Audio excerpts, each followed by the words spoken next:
মাঝে মাঝে ভাবি সবকিছু রেখে দিয়ে যদি আবার ছোটবেলা ফিরে যাওয়া যেত কতই না ভালো হতো। খুব মিস করি সেই রেনি ডে গুলোকে। বাইরে অঝরে পড়তে থাকা বৃষ্টি, আমার আঁকার খাতা, আর টিভিতে চলতে থাকা আমার সবচেয়ে প্রিয় সেই কার্টুনটা।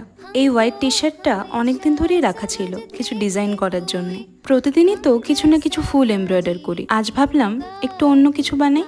তাই এই ছোট্ট কুটু পান্ডাটা বানিয়ে ফেললাম। জানো তো, আমি এখনো সময় পেলেই কার্টুন দেখি। তোমরাও দেখো? তবে টিভিতে কার্টুন দেখার মজাটাই আলাদা ছিল। এখন ইউটিউবে দেখে সেই স্বাদটা মেটানো যায় না। এই আইডিয়াটা কিন্তু আমি পিন্টারেস্ট থেকে নিয়েছি। কত সহজেই বানিয়ে ফেলা গেল পান্ডাটা। হাতের কাছে এরকম একটা টি শার্ট থাকলে তোমরাও বানিয়ে ফেলতে পারো।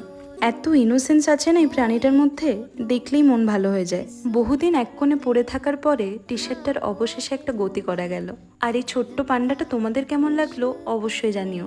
দেখা হবে খুব তাড়াতাড়ি পরের একটা ভিডিওতে। Till then stay tune to Delilah's note.